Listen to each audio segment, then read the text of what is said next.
de este virus RNA, coronavirus, que es el SARS-CoV-2, que pertenece a esta familia de beta coronavirus y que es un RNA, ¿no es cierto?, de una sola cadena positivo. ¿Qué significa eso? Y tiene 30 kilobases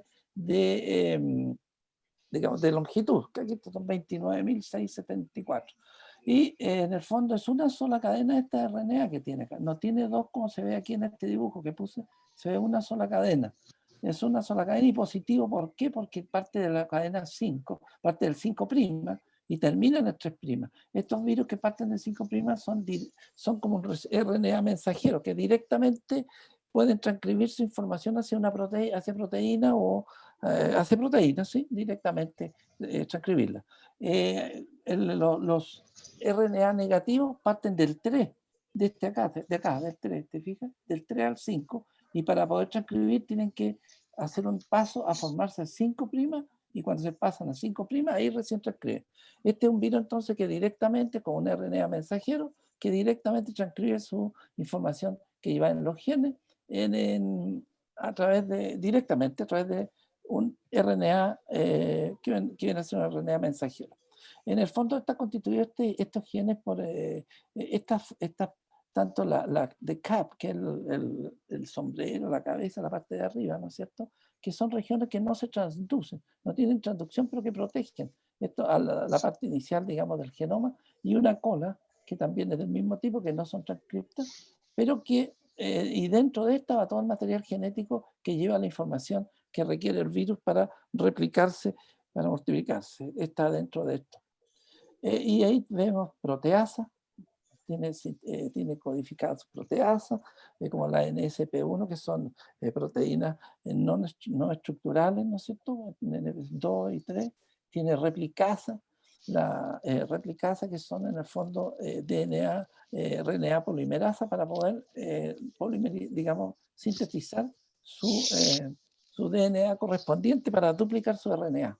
Está la helicasa, que está acá, que es la que abre, cuando están las dos cadenas, abre y rompe los enlaces aquí, ¿no es cierto? Y por lo tanto abre abre las cadenas de DNA o RNA. Ese es el caso de la helicasa, la endorribonucleasa, perdón, endorribonucleasa, que en el fondo corta y amolda, digamos, que quede como corresponden los RNA, distintos RNA, y finalmente tiene acá señalado la sección del spike, que es la parte de la punta, que es la que penetra en digamos, la parte donde se une a la célula, a la C2, para penetrar al interior de la célula y producir la infección.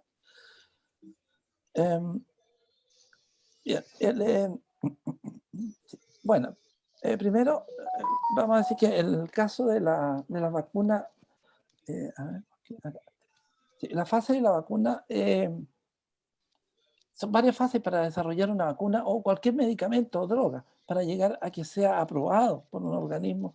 En este caso puse yo el FDA de Estados Unidos, que requiere para aprobar una droga, un medicamento o una vacuna que por lo menos sea positiva y tenga un efecto sobre el 50% sobre placebo.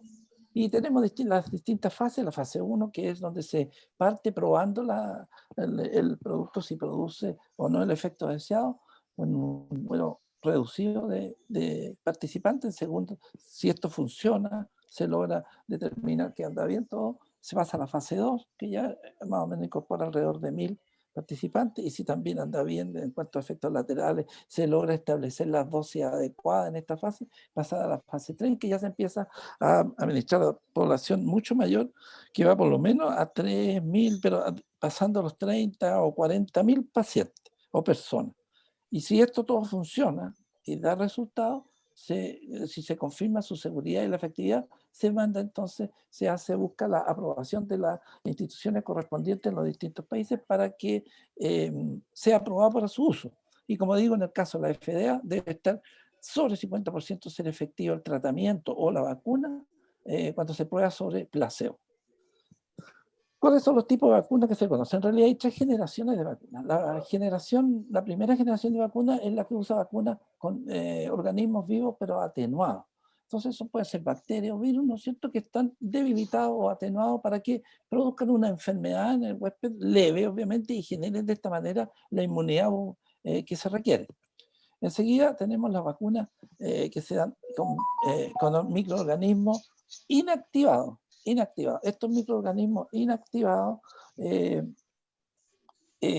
pueden ser microorganismos que están muertos, o sea, se matan y se inyecta entonces el microorganismo completo, o las toxinas que pueden producir ellos, como la toxina del tétano o la difteria. Pero obviamente que esta toxina tiene que estar manejada o preparada de tal manera que no produzcan el daño que habitualmente produce. Entonces, esto sirve para generar entonces la inmunidad. Esas son las vacunas de primera generación. La de segunda generación es la que se refiere a la que contiene partes o subunidades de una. Se desarma todo el agente, en este caso de la vacuna de la bacteria, un virus se desarma y pedazos o secciones de él se inyectan al paciente o se inyectan a las personas a objeto de que generen anticuerpos o inmunidad contra ese tipo, contra los antígenos que se están administrando. Y finalmente tenemos la vacuna de tercera generación, que son las que son de un reciente desarrollo, que son las que se están ocupando en este momento para desarrollar rápidamente estas vacunas en el caso del coronavirus, que se empezó su desarrollo tecnológico en el año 1990 adelante, y que usa ácidos nucleicos, ya sea DNA o RNA, y que son producidos químicamente, o sea, son producidos o generados en el laboratorio. Se hace a partir, a partir de las proteínas del agente infeccioso viral o bacteriano, estas se llevan, se sacan los códigos del DNA y de ahí enseguida se procede a generar RNA o directamente introducir el DNA para generar vacunas, para generar, perdón, respuesta inmune. Entonces la vacuna es sintetizada en el laboratorio, no se usan ni organismos bioatenuados, ni inactivos, ni partes sino que se busca la parte que se considera más antigénica y esa se desglosa y se logra determinar a través del DNA o el RNA, se incorpora entonces a la persona, al paciente como vacuna. Entonces, vamos a revisar nosotros la de tercera generación, que es la que nos interesa, ¿no es cierto? Que es la que está ahora de los años 90. Y tenemos vacunas de tercera generación como la AstraZeneca de Oxford, que son vacunas de tipo DNA, y para que puedan llegar hacia la célula y generar la respuesta que se busca, se requiere un vector. Y en el caso de esta vida Oxford AstraZeneca, el vector es un adenovirus desde chimpancé, que se obtiene desde chimpancé, que en el chimpancé provoca un cuadro gripal leve. Ese adenovirus se usa como vector y dentro de este vector, a estos adenovirus se toma toda la parte interna, se saca del virus en el fondo, por decirlo de alguna manera, y se queda con el cascarón externo y sobre y ahí se introduce adentro el DNA requerido. Y esto constituye la vacuna y es por lo tanto el virus puede infectar la célula e introduce el DNA sobre el cual se quiere que se produzca la inmunidad. También está la vacuna de la compañía Janssen, ¿no es cierto?, de New Jersey, de Estados Unidos. Esta está en UK, en Inglaterra, y también es del mismo tipo de DNA, el mismo tipo. Son los mismos tipos que se están trabajando. Y la RNA, la vacuna de tipo RNA, que está la Moderna en Cambridge, Massachusetts, que utiliza RNA mensajero y usa como vector, en vez de adenovirus, partículas o nanopartículas de lípidos. O sea, como quien dice, en una gotita de grasa se mete adentro el RNA mensajero, por decirlo de alguna manera. Son nanopartículas a nivel de nano.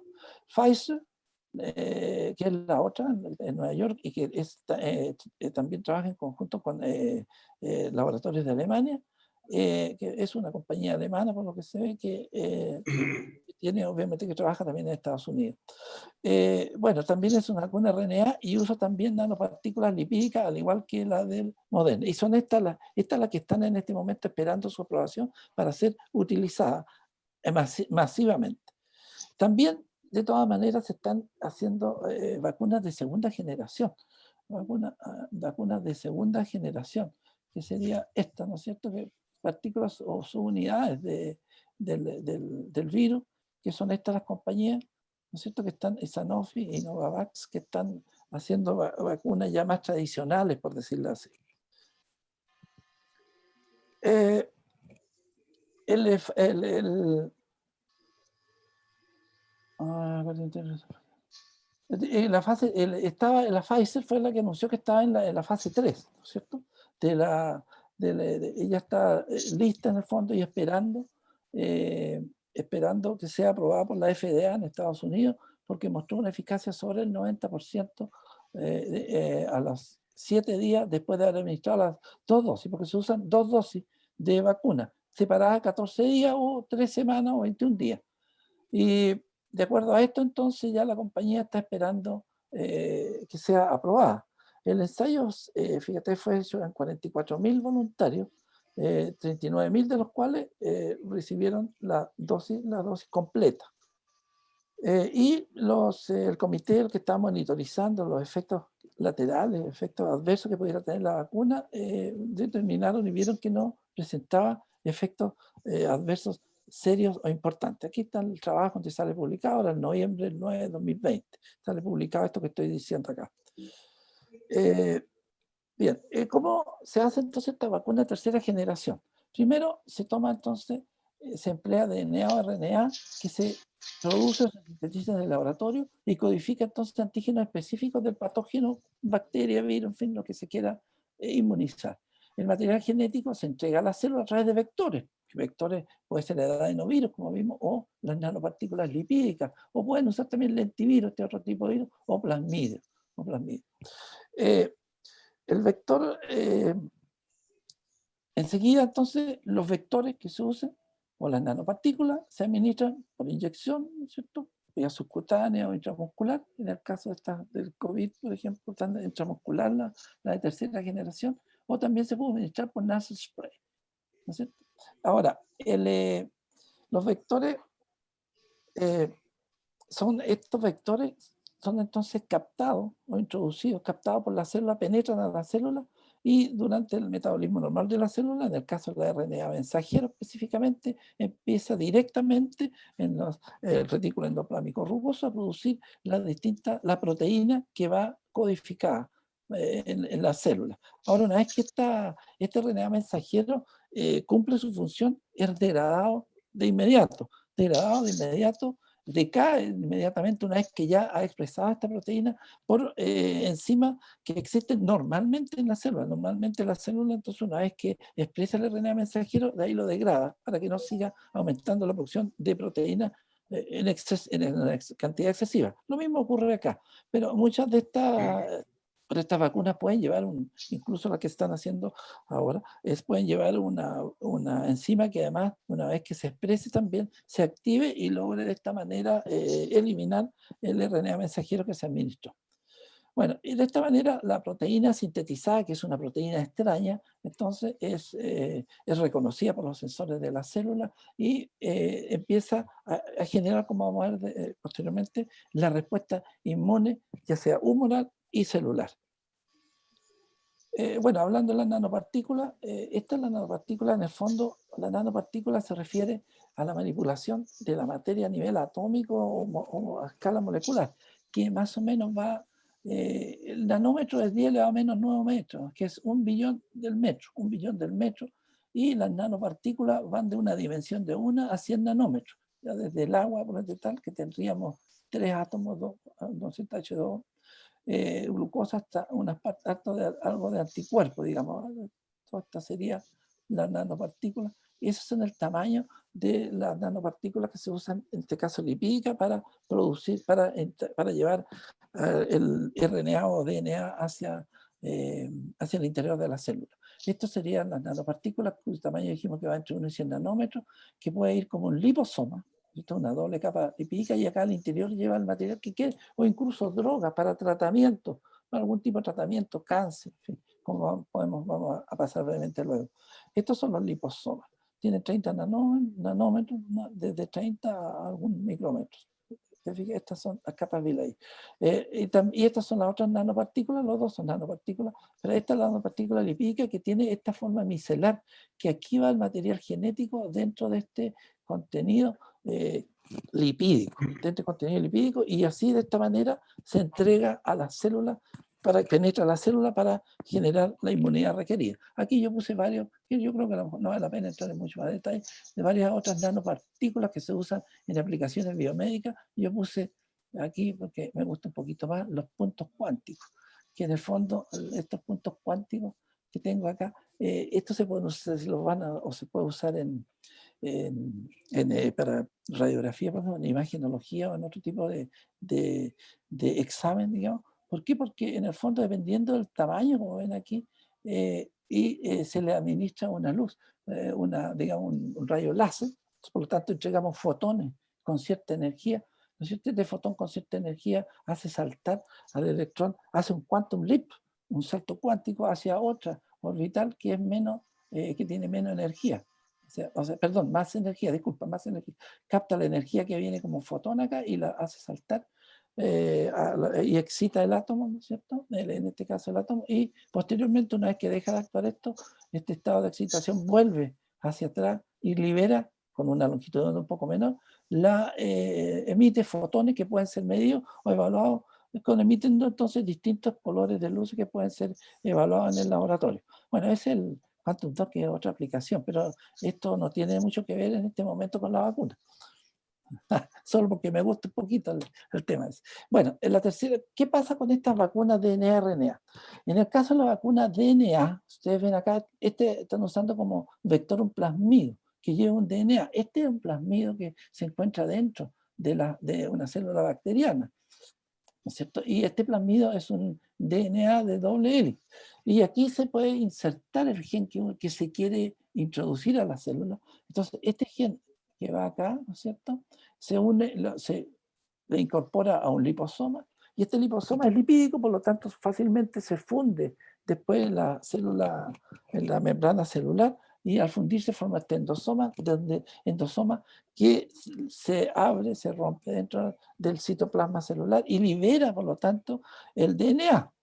Al liberar el DNA, este DNA exógeno, debe este DNA sí pasar al núcleo, transportar al núcleo. El núcleo lo importa a través de las proteínas que se llaman importinas, que los hace trasladar a través de estos poros que tiene la membrana nuclear y queda en el núcleo. Y desde el núcleo, este DNA, desde el núcleo entonces genera el RNA mensajero, que también es exportado a través de estos poros nucleares.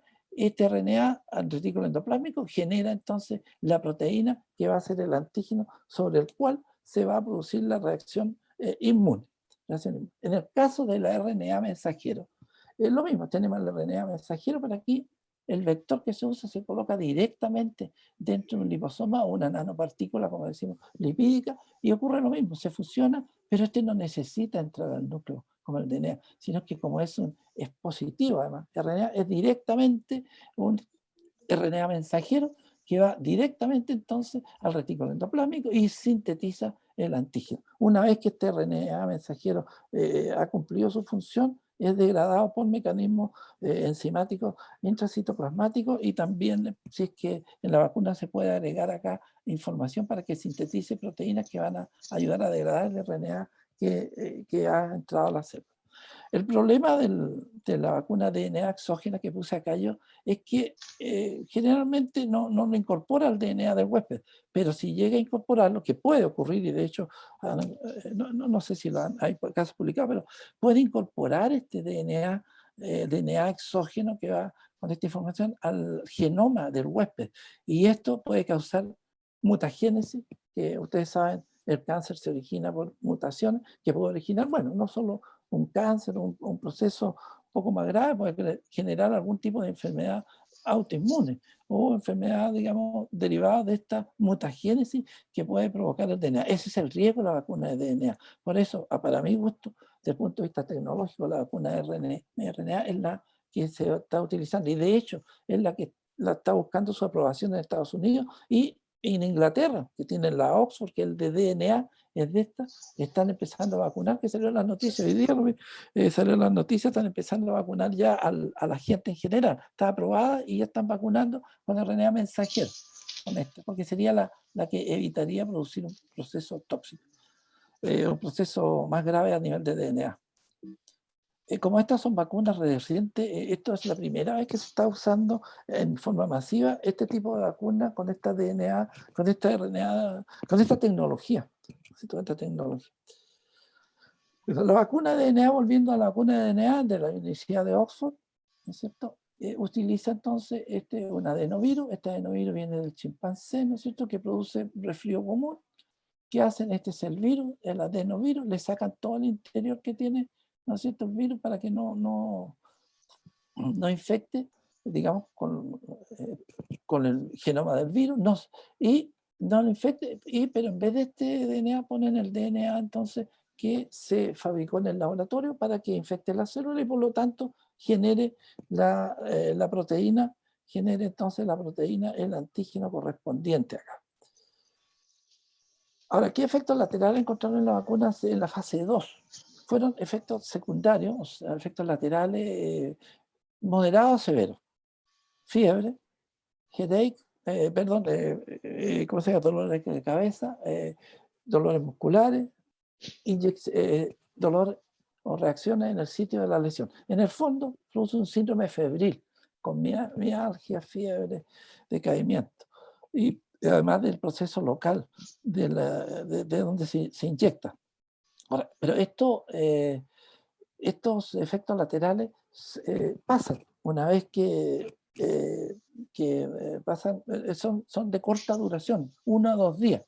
Así que no tienen mayor, no le encontraron mayor problema. Además que uno lo puede tratar obviamente con analgésicos, con antipiréticos, analgésico antipirético o también con antiinflamatorios no esteroidales. Además hay que recordar que es importante que hayan estas manifestaciones, no solo en la vacuna de DNA, sino que RNA, porque eso significa que la vacuna está funcionando. En el fondo es provocar una pequeña infección con una parte o una sección del virus del agente infeccioso que se está provocando, que uno induce la inmunidad.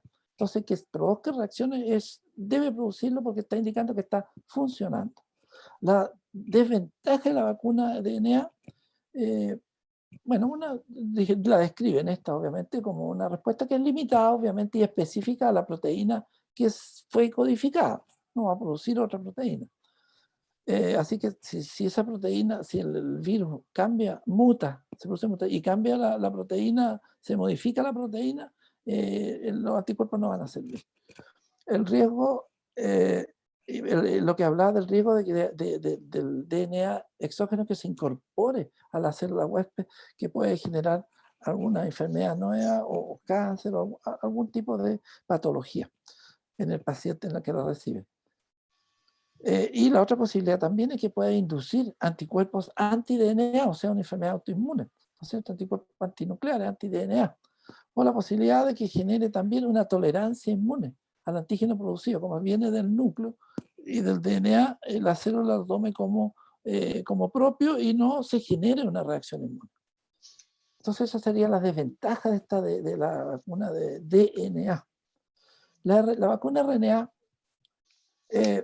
en realidad la aplicación de esta técnica estuvo restringida hasta hace bastante poco tiempo, creo que desde 2003, no sé si no lo puse, 2003 se pudo.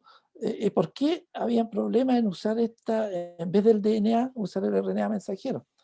Por la gran inestabilidad que tiene el RNA mensajero, sobre todo porque es rápidamente degradado por RNA, por enzimas que degradan la RNA circulante en los distintos tejidos biológicos, en los líquidos biológicos, en la sangre, en el citoplasma. Es rápidamente degradada, entonces no alcanzaba a generar, o sea, no se lograba el objetivo de que genere la proteína. Pero como al empaquetarla dentro de esta nanopartícula lipídica, se protege dentro y el lípido pasa piola, y no hay el plasma o las enzimas no actúan sobre él. En segundo, había problemas de entrega. ¿Cómo entregar el RNA mensajero en vivo? Entonces, no se podía internalizar eficientemente. Y la inmunogenicidad podía producir también reacciones inmunes o autoinmunes contra el RNA mensajero. Entonces, podía producir autoinmunidad. Entonces, tenía estas complicaciones, pero que con los avances tecnológicos desarrollados desde el año 2005 se pudo sobrepasar estos problemas y en la actualidad se desarrolla, entonces, hay distintas plataformas, como lo llaman, de RNA vacuna para distintos tipos de patología, como vamos a revisar muy breve luego, y entre ellos la vacuna, en este caso el coronavirus. Y se ha desarrollado para enfermedades infecciosas y para algunos tipos de, para tratamiento de cáncer también, para tratamiento de cáncer y para enfermedades infecciosas. Y los resultados han sido bastante buenos, tanto en animales, en modelos animales como en humanos, especialmente creo que en el ébola, en otros han estado usándolo. Bueno, aquí está cómo funciona el RNA mensajero. Hay dos posibilidades. Uno, que tenga un RNA no replicante, no replicativo, o que tenga que lleve esta replicasa que facilita la replicación del RNA. En el caso de la no replicada, aquí está el virus, en este caso estamos hablando del SARS, ¿no es el virus, va en su nanopartícula lipídica, se fusiona, entra, se libera, llega al retículo endoplasmico y produce las proteínas que están acá, que son las proteínas sobre las cuales se quiere que se genere la respuesta inmune. En el caso de la que se replican, el mismo mecanismo, pero como lleva la enzima, sintetiza la enzima, esta replicasa, que facilita y la multiplica. Entonces se busca con esto que haya una respuesta inmune más fuerte, más intensa. Aquí está explicado, digamos, en el caso del de arriba, esto, ¿no es cierto? El RNA mensajero, acá se amplifica la respuesta entonces con esto. En lo que se está usando en la actualidad, en lo que está usando la Moderna es esta, sin replicarse, no lleva replicarse.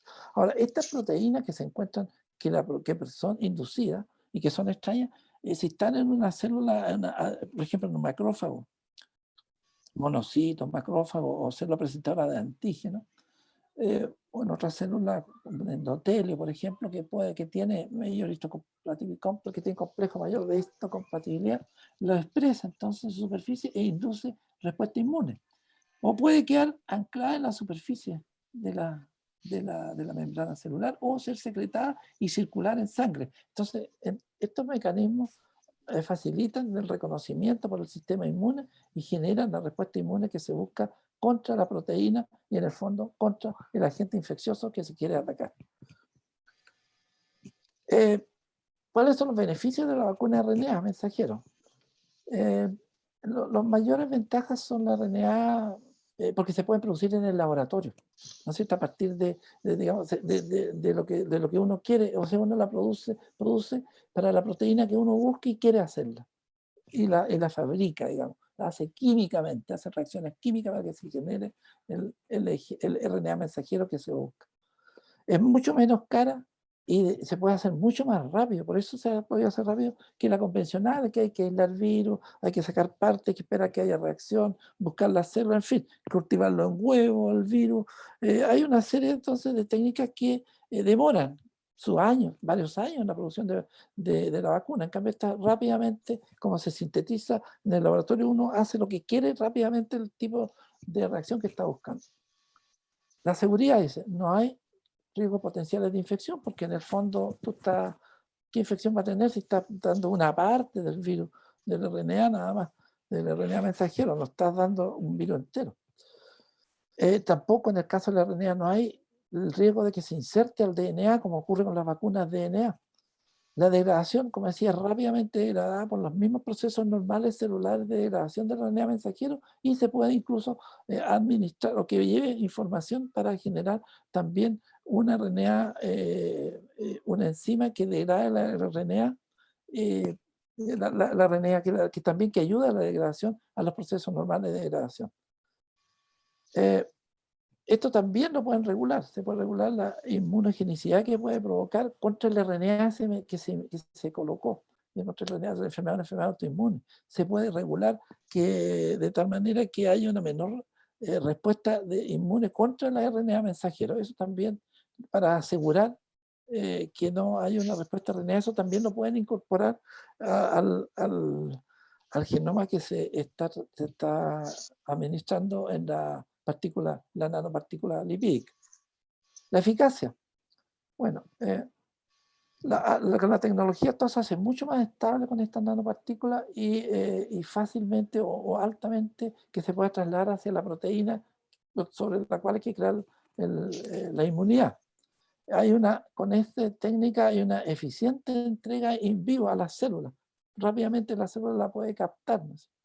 El RNA mensajero eh, eh, es un como dice, actúa como un mínimo vector, ¿no es cierto? Un vector, pero mínimo que se lleva. Por lo tanto, una reacción antivector inmunitario se evita, y sobre todo porque se va tapado, inicialmente va dentro de una partícula, de esta nanopartícula que impide que haya una interacción. Entonces, con la célula al medio, por lo menos la retarda. La interacción que puede haber es citoplasmática, dentro del citoplasma con los non-light receptors o los sensores citoplasmáticos de distintas patologías. Bueno, la producción de distintos patógenos. La producción es rápida, por lo tanto, no es de menor costo y se puede rápidamente escalar su fabricación. O sea, hacen los millones que se necesitan. Ahora, ¿cuáles son las aplicaciones de esta tecnología? No es solo para la vacuna, aquí está la vacuna del SARS, no sé qué se está haciendo ahora, pero ustedes ven, esta tecnología en RNA mensajero se aplica a una serie de otros virus, no solo a RNA, a distintos virus, en el tratamiento del cáncer, generar inmunidad oncológica anticancerígena. También para generar vasos, por ejemplo, el vascular endothelial growth factor, para generar vasos se puede inducir a través de este tipo de nanopartículas. Y incluso terapia de distintas enfermedades hereditarias, por ejemplo, la enfermedad de Fabry, que es una alfa-galactosidasa, una deficiencia de alfa-lactosidasa, ¿no es cierto?, que es una enfermedad lisosómica. Estas son otras enfermedades, la fenilketonuria, que se pueden también entonces enviar esta información para que sinteticen las enzimas que están defectuosas o que no se sintetizan. O otras enfermedades mitocondriales importantes también. Entonces tiene una gran utilidad. Como digo, tratamiento del cáncer, tratamiento de distintas enfermedades cancerígenas o incluso contra cáncer y contra bacterias. Bacterias o virus. Depende de lo que uno se pueda colocar adentro. Y se pueden llevar drogas también probablemente. Medicamentos. La vacuna de DNA, esto ya lo vimos, la AstraZeneca, la que está en este momento en UK, que se está desarrollando, que en septiembre, el 3 de septiembre, se tuvo que detener por la aparición de un paciente con una mielitis transversa. Esto fue en el UK, en Inglaterra. Entonces se suspendió, pero posteriormente, al analizar el caso clínico de la mielitis transversa, se demostró que no era causado por la vacuna y por lo tanto se reinició, se retomó la fase 3. De todas maneras, en Estados Unidos, tengo entendido, no lo tengo claro, aún la suspendieron acá y no la han autorizado que se siga probando en Estados Unidos. La vacuna rusa, poca información en la que uno tiene, la vacuna rusa del Sputnik 5, aquí salió publicado en el Lancet de septiembre, que también es, como le decía, un DNA, que ese DNA codifica el spike del virus, ¿no es cierto?, de la glicoproteína del spike, y por lo tanto es una vacuna DNA igual que la otra, y va en un adenovirus como vector. Esta es la mielitis transversa que hablaba acá, ¿no es cierto?, para recordarla. La mielitis transversa en el fondo es un proceso inflamatorio autoinmune, generado por procesos localizados en secciones de la médula ósea, bien localizados y que se pueden ver fácilmente a través de resonancia magnética. A través de resonancia magnética se muestra claramente el lugar, aparece claramente el lugar del proceso inflamatorio autoinmune, inducido por el proceso autoinmune. Y las causas son muy variadas, por distintos tipos de infecciones la pueden producir. Las vacunas la pueden producir, pero otro tipo de infecciones por otros virus o por bacterias, como también incluso la sífilis, tuberculosis, infecciones parasitarias. O sea, no es exclusivo de esto de la vacuna. También enfermedades autoinmunes, ¿no es cierto?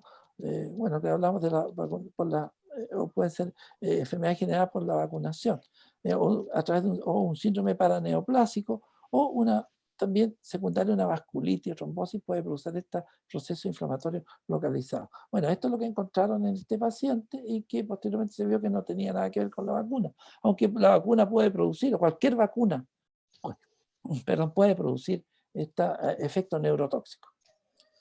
Bueno, ¿qué pasa con el spike? El spike, aquí está el spike, ¿no es cierto? Y aquí está el AC2, donde el virus, está el virus.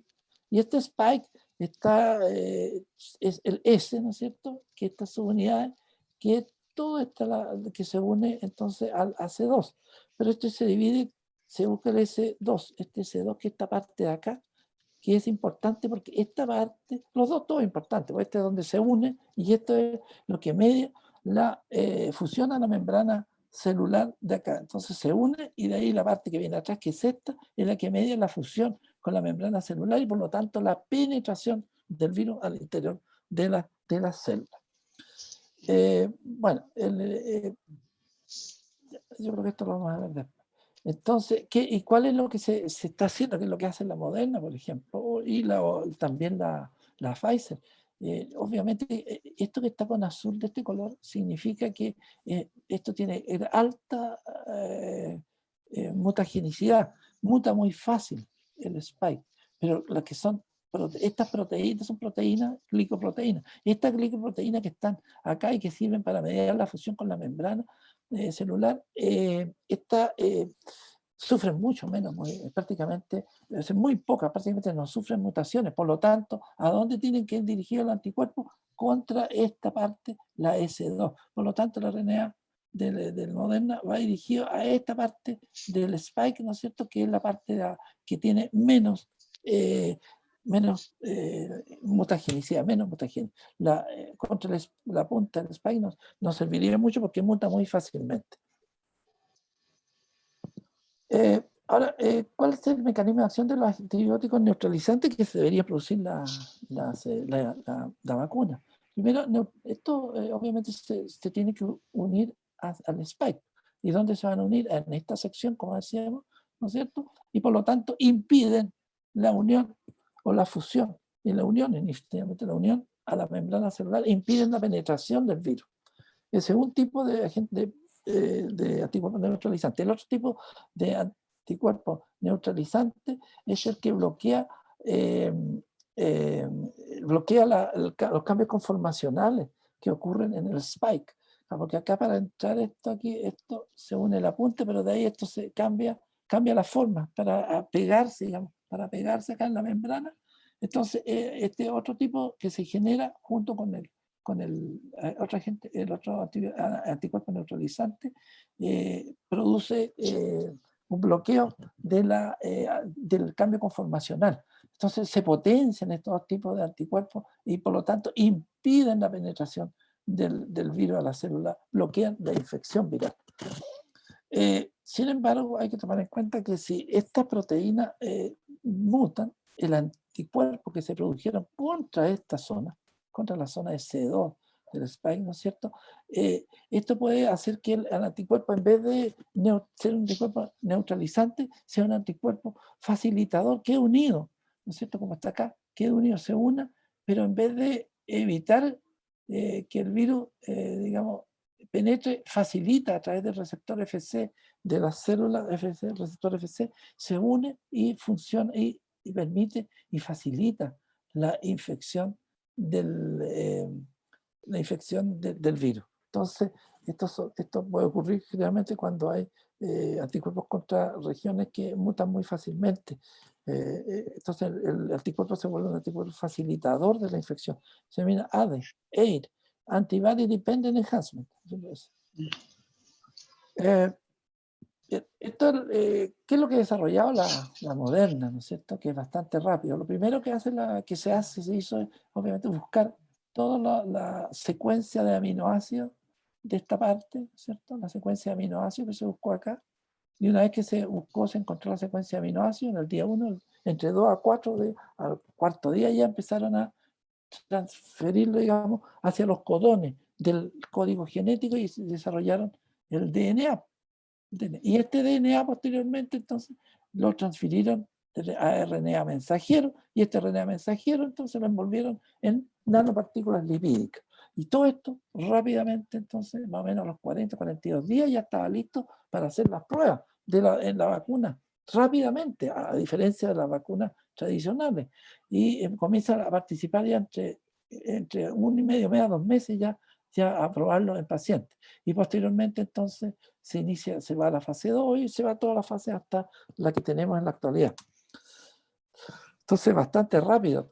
Ahora, si uno resume lo que se está haciendo en cuanto a vacunas, se está haciendo primero con vacuna viva atenuada. También se está probando eso, se vacuna del coronavirus, digamos, SARS-CoV-2, como atenuado, como vacuna. Una vacuna tradicional de primera generación. Pero también se ha buscado proteínas virales específicas, se ha roto, ¿no es cierto? Y se sacan entonces partes del virus, ¿no? Por ejemplo, del envelo, como sale aquí, del envelo, que envuelve ahí, la parte proteica que envuelve al virus, o al mismo spike, se saca y se inyecta como spike propiamente tal para que generen anticuerpos contra todo, contra el spike, contra estas partes de acá, digamos, se introduce. Esta es la tradicional. Y esta es la reciente generación, que es lo que se está probando ahora con los genomas, ya sea de DNA o RNA, que hemos hablado. Bueno, y esto se inyecta, intramuscular, obviamente, genera la respuesta inmune en los linfocitos T, ¿no es cierto? Da una respuesta de tipo humoral y también celular, que va a producir entonces la lisis de la célula con los CD8, linfocitos CD8 y los natural killer, y también anticuerpos neutralizantes. Y también se puede generar por eso, yo creo que tal vez en esta podrían generarse anticuerpos de este tipo que facilitan la entrada de la infección viral. Se podrían tal vez generar, de acuerdo a lo que hablábamos hace un momento. Bueno, ¿cuáles son los efectos laterales de la Moderna? Que están publicados, lo vamos a ver con un poco más de detalle. Se probó en la fase 1 a personas sobre 56 años, 40 participantes fueron, con edad media de 69 años, con las dosis de 100 microgramos, con 2 dosis, separadas 14 días. Y mostró una inmunidad humoral y celular, ¿cierto? Por lo tanto, una inmunidad bastante fuerte, fundamentalmente la inmunidad celular a partir de Th1, linfocitos de tipo 1, ¿no es cierto? Una fuerte respuesta a este y mucho menos respuesta a Th2, que son los antiinflamatorios, estos proinflamatorios. Y esta respuesta en los elderly, en los mayores, digamos, los adultos mayores, fue una respuesta similar a las personas jóvenes, entre 18 y 55 años. Por lo tanto, la vacuna, este RNA mensajero del Moderna es bastante, de acuerdo a este estudio, de acuerdo a estos resultados, bastante efectiva. Los efectos adversos que encontraron fueron moderados, leve a moderado, fiebre, síndrome febril, fiebre, calofrío, fatiga, dolor. También, como decía, que hay que considerar que estos efectos adversos o laterales que se producen significa que la vacuna está generando una respuesta inmune en el individuo. Se está infectando con una proteína extraña y está provocando una respuesta que se manifiesta a través de estos síntomas clínicos, el síndrome febril, el decaimiento, el dolor muscular, ¿cierto? Pero son leves y, como les decía, esto uno lo puede tratar con eso. Es decir, la idea es que el paciente, digo yo, esto es una idea personal, ¿no? El paciente o cualquiera uno se vacuna y de inmediato comienza a tomar analgésico, ya sea aspirina, dipirona o paracetamol o un antiinflamatorio no esteroidal, para disminuir estos efectos de fiebre y malestar general. En este momento ya se ha completado prácticamente la fase 3, ¿no es cierto? Por eso están esperando la aprobación que salió publicado que el 17 de diciembre la FDA se pronunciaría en Estados Unidos para el uso de la vacuna en forma masiva. Se probaron 30.000 pacientes. Bueno, si nosotros vemos esto, ahora veamos veamos el detalle de lo que se encontró acá. Aquí yo amplié esto. Las dosis útiles fueron 100 microgramos. Estas otras dosis que se probaron no fueron de utilidad para conseguir una respuesta inmune adecuada. 100 microgramos. Esto, fíjese, entre 50 y 76 años y sobre 71 años. O sea, aquí yo estoy viendo solamente los mayores, digamos, adultos mayores, que son los que están en grupos de riesgo. Y si uno ve la primera vacunación, la primera dosis, prácticamente aquí está el porcentaje, ¿no es cierto? Muy poco, leve, ¿cierto? Leve.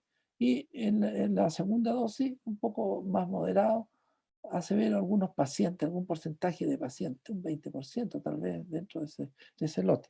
Después puso artralgia, ¿no es cierto? Prácticamente la primera dosis no tuvo, pero sí la tuvieron en la segunda dosis. Fatiga, ¿no es cierto? De gran decaimiento, fatiga. Hubieron en los dos mayores en la segunda dosis. Fiebre, no tuvieron en la primera, la dosis inicial, en la segunda sí presentaron, pero un porcentaje bastante bajo, como uno ve, debe ser un 10% más o menos, si uno calcula y aproximado. Calofrío también, hubo una respuesta de calofrío, bueno, con la fiebre, dolores de cabeza, estuvieron predominantes, una de las cosas que más señalaba el dolor de cabeza que se genera bastante, pero en los mayores de 71 años no fue tanto como los menores, digamos, de 56 para arriba el porcentaje. En el caso de las mialgias, dolores musculares, aquí vemos, había, y mucho más se presentó, pero en general hasta moderado nada más en la segunda dosis. Las náuseas, la segunda dosis, gastrointestinal, ¿cierto? Síntomas locales, en el lugar de la inyección se produjeron en todo, fíjate, o sea, produce una reacción local. Esta proteína extraña, esto que entra a la célula ahí localmente, donde se genera inicialmente el proceso inflamatorio que va a desencadenar la reacción inmune, lo cual significa que hay una buena reacción. Acá eritema y enrojecimiento en el sitio de la inyección no tuvieron al principio, pero sí hubo algunos posteriormente. O sea, es más interno esto, que se ve en la piel, porque se inyecta intramuscular. Y finalmente el dolor, había dolor en el lugar de la inyección, ¿no es cierto? En los dos casos, dolor por el proceso inflamatorio que estábamos viendo ahí que provoca el dolor. Y eso en cuanto a la vacuna. Quiero ahora algunas palabras sobre algo nuevo, lo último que logré sacar, que me pareció importante el COVID.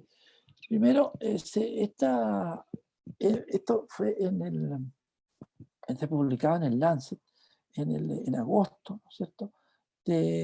A ver, ¿dónde fue esto? Sí, en efecto, claro, se publicó que hubo una variante en Singapur, una variante del virus, ¿no es cierto? Y que encontraron acá esta variante, una deletion, o sea, una pérdida de un nucleótido a nivel de la secuencia del nucleótido 382. O sea, en el 382 no estaba, y de ahí siguió para allá. Y los pacientes que cursaron con este tipo de variante, de mutante del SARS, tenían un curso clínico mucho menos severo, más suave.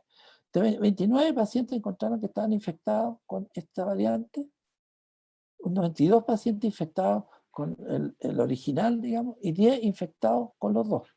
Los resultados, de acuerdo a la medidos en cuanto a si requirieron o no oxígeno estos pacientes, o sea, por lo tanto presentaron hipoxia, y si presentaron hipoxia es porque hubo compromiso pulmonar, hubo un compromiso más severo, ¿no es cierto?, pulmonar. En el grupo A, acá estamos, no fue en la mutante, no requirió de oxígeno, no requirió de oxígeno. En cambio, los grupos B y C, un 30% de los pacientes requirieron de oxígeno.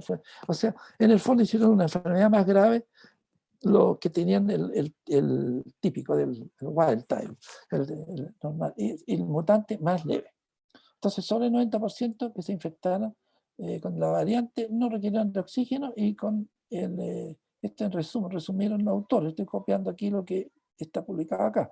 Y mostraron además los infectados con esta mutante, una menor una menor concentración de marcadores inflamatorios, o sea, menos PCR, menos VHS, menos citoquina o interleuquina circulante. Ahora, en cuanto a la reinfección en Estados Unidos, 25, aquí vieron un paciente en Nevada, esto cuando fue publicado en octubre, un paciente en Nevada que en abril del año se había infectado y se recuperó del COVID.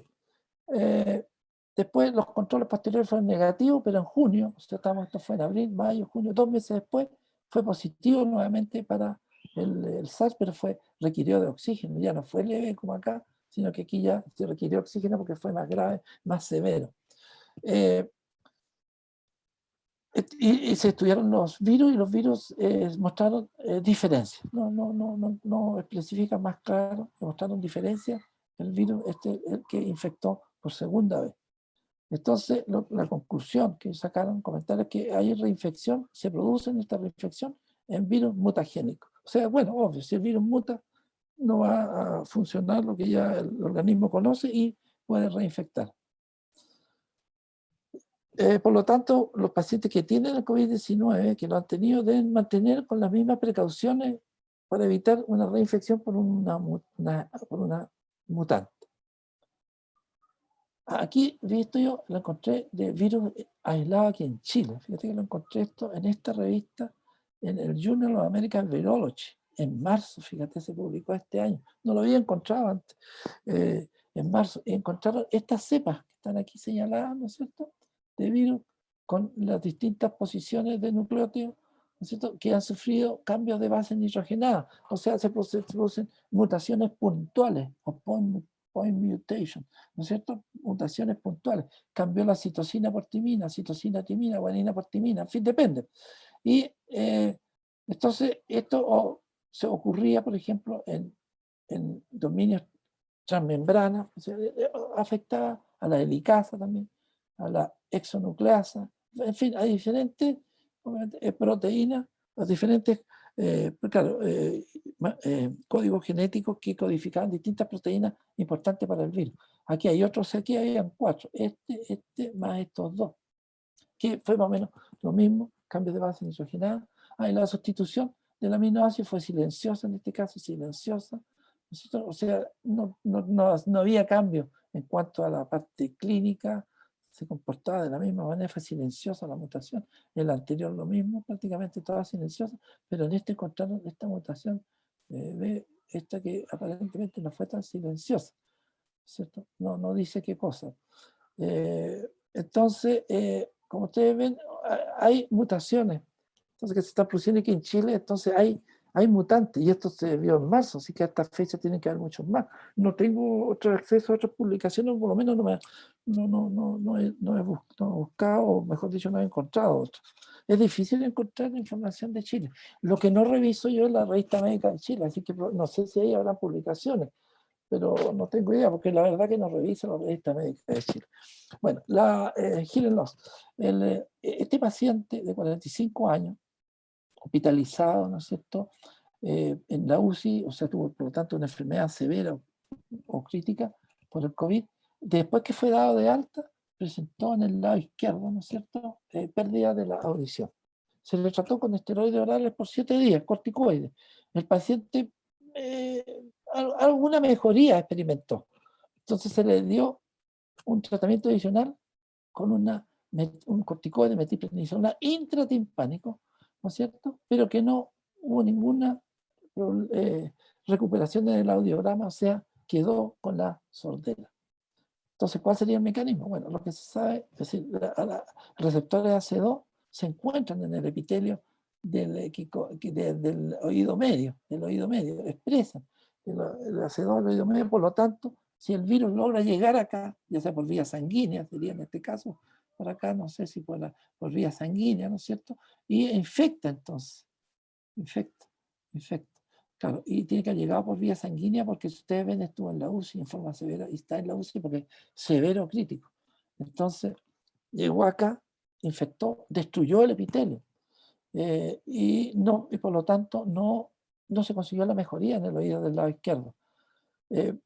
Esto contribuye entonces, es decir, esto significa que en la presencia de sordera de un paciente que tenga COVID-19, hay que inmediatamente enviarlo al otorrino y dar inmediatamente corticoides, porque la terapia temprana es la que mejora el pronóstico. Está publicado, aquí está publicado, ¿cierto? En el British Medical Journal sale publicado. Entonces hay que enviarlo de inmediato para el estudio. Sin embargo, es complejo en qué sentido, porque si el paciente está en un sistema de ventilación mecánica o con apoyo, ¿no es cierto?, invasivo, va a estar en coma inducido. Entonces, puede tener sordera y no se va a saber, y se sabe después cómo se sube en este paciente. Entonces ahí es un problema que puede ocurrir. Ahora, esto otro, la mortalidad en Nueva York del COVID-19 que se analizó de marzo a junio del 2020 en sobre 205.000 pacientes con COVID-19. Se estimó una mortalidad de 1,4%. Fíjate, la mortalidad en las personas mayores, entre 65 y 74, el 5%. 75 o mayor de 75, digamos, 75 para arriba, 14% de mortalidad. En cambio, en los pacientes jóvenes de 25 años, menos de 25 años hasta los 64, fue menos del 1%.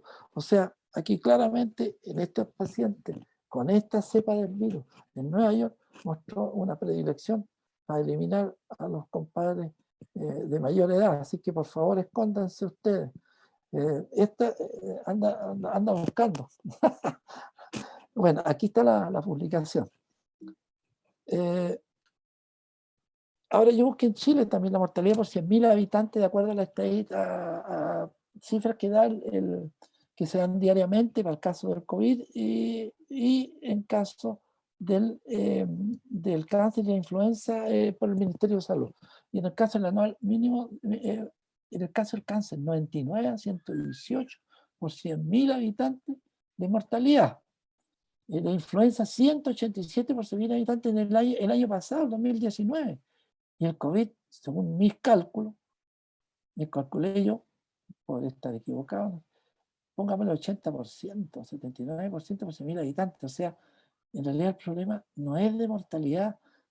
Claro, esto puede estar reflejado en esto aquí también.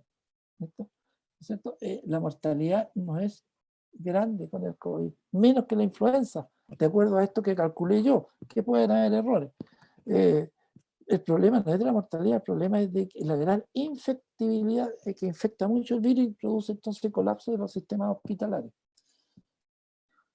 Los nuevos tratamientos aprobados por el FDA, el Remdesivir, eso ya ustedes lo saben, que fue primero, fue aprobado, a ver dónde está, aprobado, aquí está en octubre de 2002, por la Food and Drug Administration, en octubre.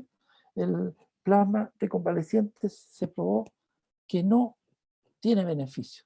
Se estudió un grupo randomizado, ¿no es cierto?, en que se usó pacientes con plasma, digamos, de pacientes convalecientes y no convalecientes. Es más o menos 500 pacientes hospitalizados. Esto creo que fue realizado en la India. Claro, en la India fue hecho, la India, y no hubo beneficio clínico en pacientes convalecientes que tuvieron un cuadro moderado de COVID. Y la enfermedad progresó y la mortalidad dentro de los 28 días, no, o sea, tanto la mortalidad como la enfermedad, no hubo una diferencia significativa entre los grupos. Lo importante es que fue un grupo randomizado, de tal manera que, de acuerdo a esto, no ofrecería este plasma, el uso del plasma de convaleciente, un beneficio. Este Regeneron, que es una combinación de dos anticuerpos monoclonales quiméricos, o sea que tienen alrededor de un 20-25% de rata. Estos anticuerpos monoclonales casirivimab y imdevimab, ¿cierto?, que se utiliza, que actúan contra el spike, contra la punta acá, ¿no es cierto?, son estos, contra acá, que era esto, este también, acá, ¿no es cierto?, bloqueando entonces que se une el virus a su receptor AC2, su receptor AC2. Entonces, esto se usó con el presidente Trump. Este tipo de monoclonales recombinantes es útil, en lo que de acuerdo a la misma FDA que lo aprobó, a dar al comienzo de la enfermedad. No es útil en pacientes severos ni en críticos, y esto es obvio, como lo vamos a ver. ¿Por qué es obvio aquí? Porque es obvio que porque esto actúa sobre el virus. El virus, en este esquema que yo tengo acá, de estas fases del virus, el estadio 1 del virus, estadio 2 y 3, tengo los primeros 7 días, que puede ser asintomático o tener un cuadro solamente bronquial, una bronquitis que corresponde al 81% de los pacientes, prácticamente casi todos. Es en esta etapa en que el virus se está multiplicando activamente. Enseguida el virus ya empieza a desaparecer. Si lo vemos acá, ¿cierto?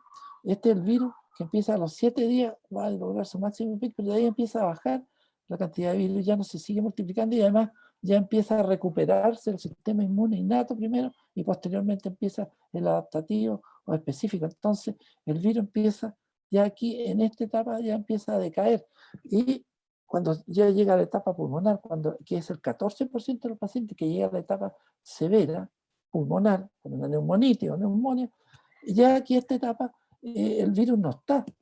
El virus prácticamente no está, a menos que sea un paciente inmunosuprimido con cáncer, el virus ya no está. Aquí el problema que causa acá todo esto es el proceso inmune, es decir, la reacción, el proceso inflamatorio.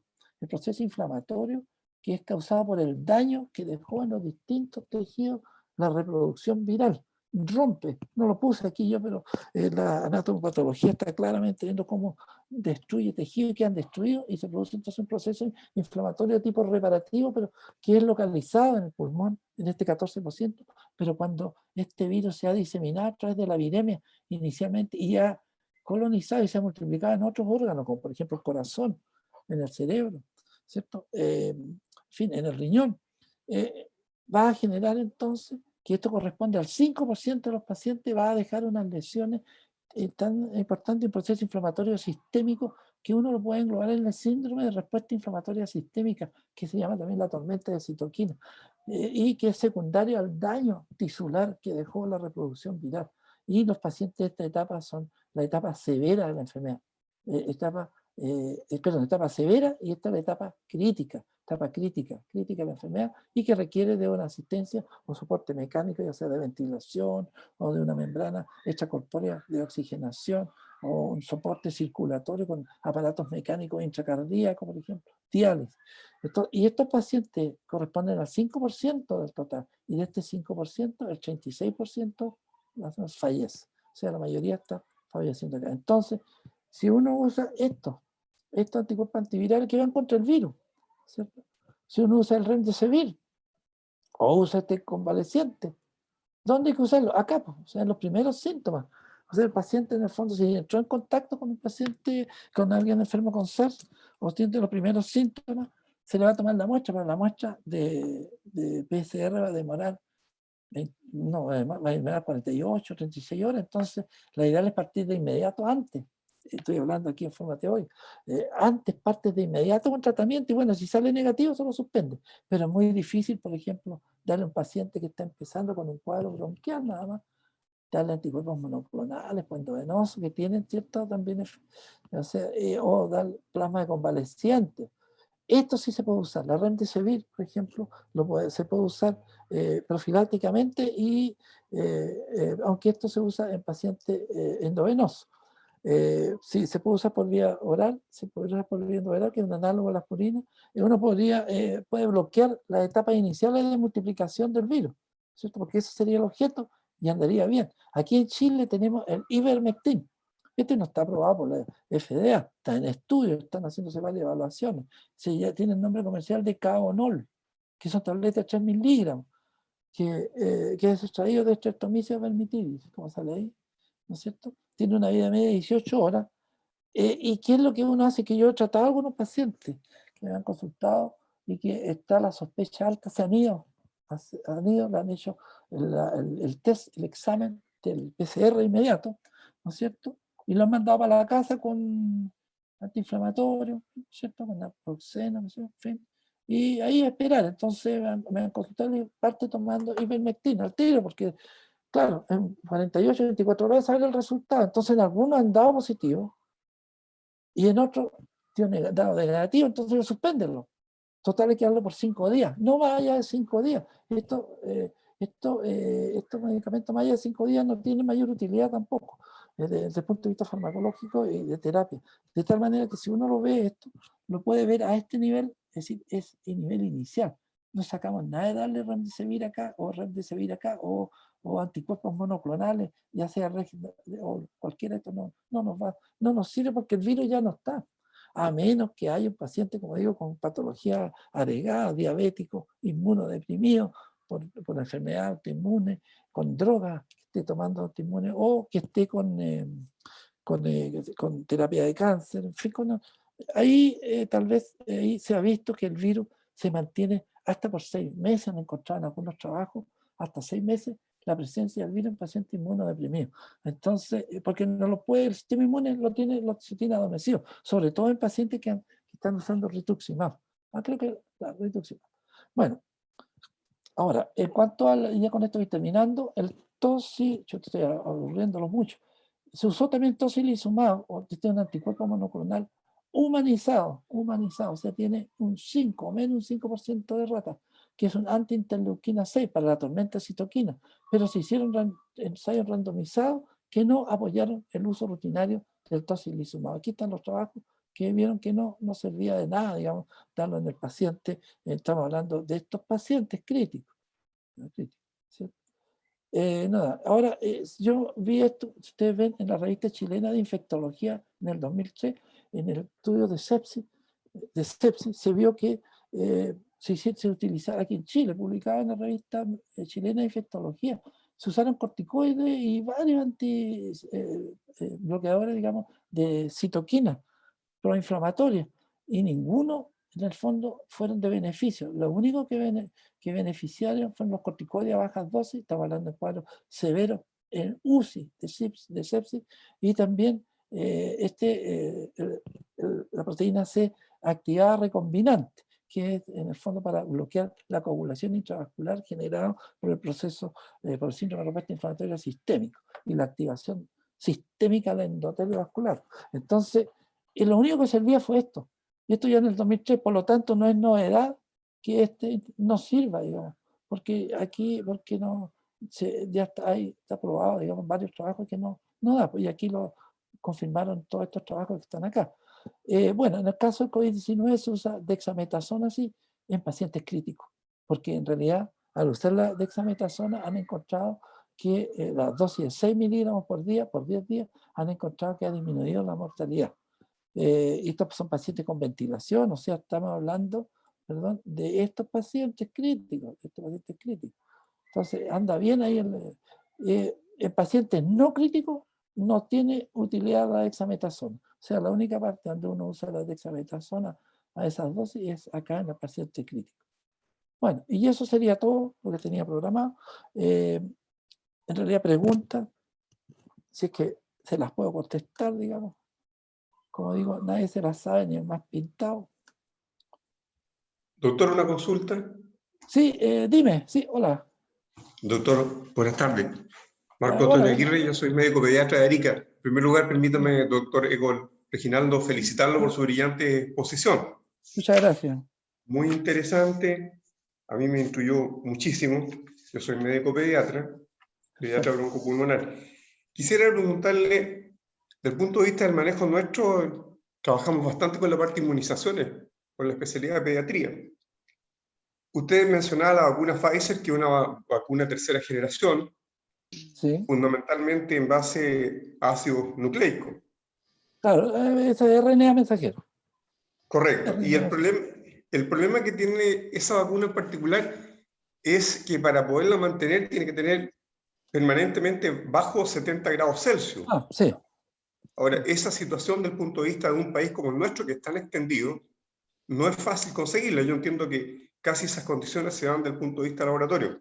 Mi pregunta va a lo siguiente. La vacuna tiene muy buena inmunogenicidad y excelente reactogenicidad. Así que en ese sentido, un punto a favor de la vacuna. El problema está, ¿cómo cree que el laboratorio fabricante, en este caso Pfizer, va a solucionar o podría solucionar el problema? Yo les he escuchado a ellos algo que podrían tener a lo mejor a fin del 2021 vacunas liofilizadas. No sé si usted me podría explicar algo en ese sentido. No, mira, la verdad que a través de esa tecnología, la tecnología no he revisado, no he entrado a la tecnología propiamente tal de liofilización de los preparados, que podría ser una buena alternativa por el problema de la temperatura, porque habría que andar transportando a menos 70 grados con carbono, ¿cómo se llama esto? Con hielo seco o con nitrógeno líquido las vacunas de una parte a otra, lo cual el transporte es muy malo. Así que yo en realidad en relación a la liofilización de la vacuna no tengo antecedentes, no estoy preparado para eso. Eso no le podría dar una respuesta a eso. Eso sería, vamos a hacer un tema que va a tener que estudiar entonces.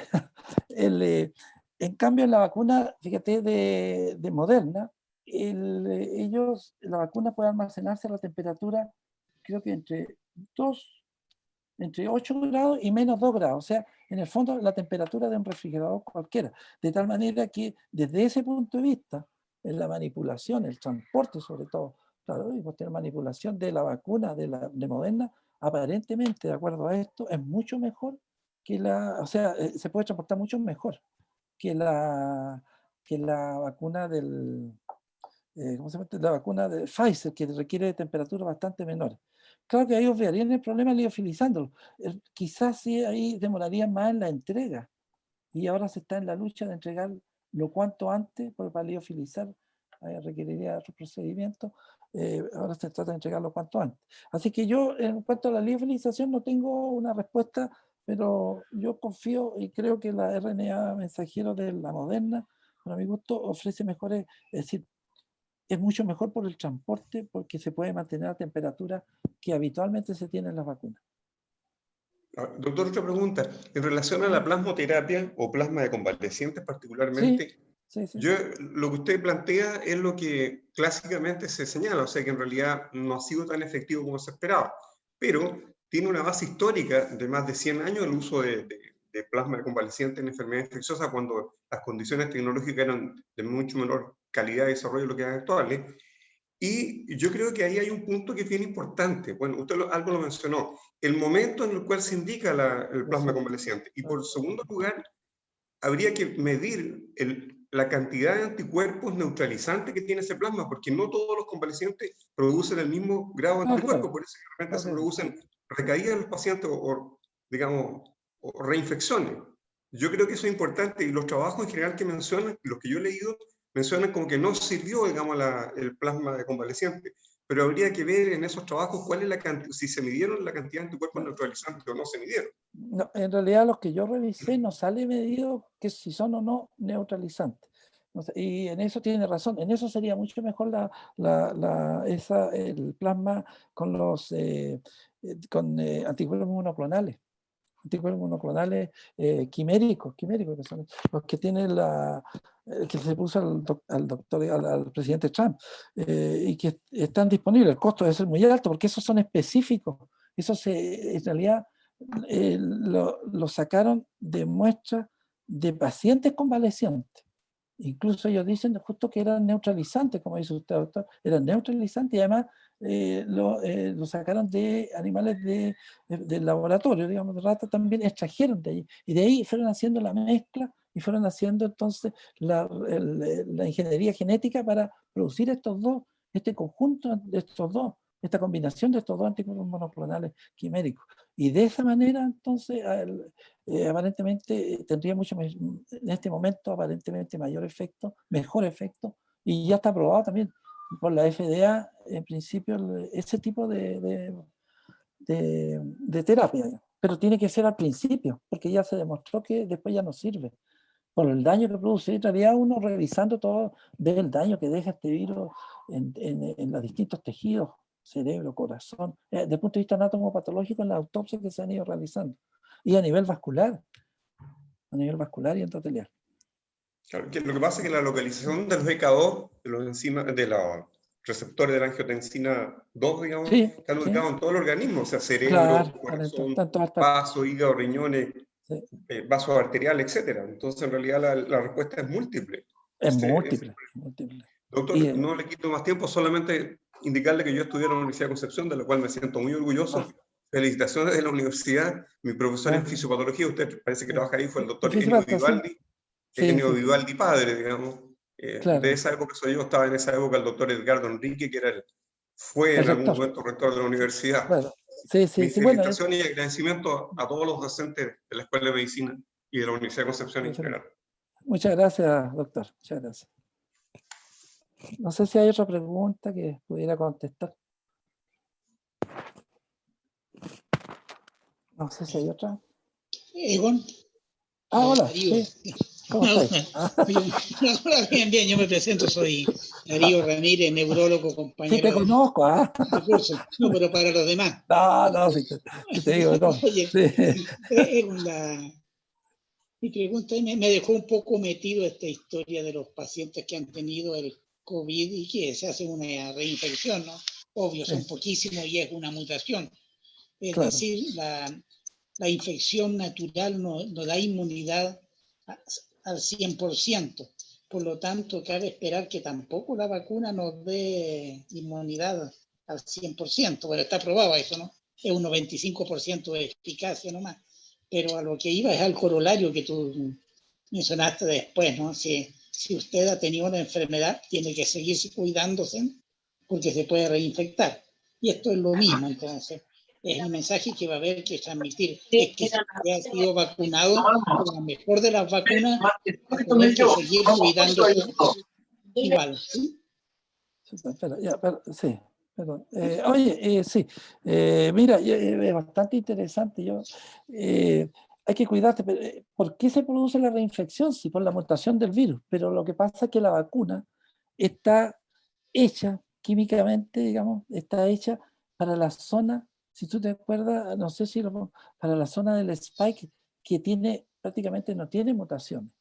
El virus que puede, las mutaciones se producen en el spike, en la zona de la punta, digamos. Ay, no sé si, o sea, tú te acuerdas de la, Sí, sí, sí. no Lo sé, mostraste varias veces. Sí, esa, bueno, entonces para no volver. Entonces, ¿cómo se llama? La punta, digamos, es la que varía. Entonces, si uno se infecta con un virus con una punta, digamos, X, y este virus cambia ahí, pues algunas proteínas, entonces los anticuerpos que eran contra ese no va a funcionar. Ahora, el organismo en teoría debería tener anticuerpos neutralizantes también contra la parte S2, digamos, porque está la S1 arriba, la S completa, la S, el S2, la parte que tiene menos mutaciones. Pero yo confío en la vacuna. ¿En qué cosa? Que con la vacuna pues no va a ser tal vez tan necesario, creo yo, pues, obviamente que ¿no? Tan necesario, digamos, todo eso de nuevo, cuidarse tanto. ¿En qué sentido? Que la vacuna va más al callo en el sentido de que va hacia los lugares en que el virus prácticamente no muta o muta muy poco. Entonces va a ser bastante efectiva, como se ha visto en los 30.000 o más de 40.000 pacientes. Y sobre todo en los pacientes adultos mayores. Entonces, yo creo que, claro, en este momento los pacientes que han estado enfermos igual tienen que cuidarse por la posibilidad de las mutantes que hay en Chile, que ya en marzo la describieron. Está publicada esa que presenté. No sé si contesta un poco la pregunta. Sí, perfectamente, gracias. Bueno, no sé si hay más preguntas. A ver, que quisiera preguntar. No sé si hay alguna otra. Ya, entonces si no hay, estaríamos, los juimos, dijera el guaso. LJY. LJ, chao, chao entonces. Muchas gracias. Gracias. Chao, te quiero, gracias. Chao, chao. Chao, chao, chao.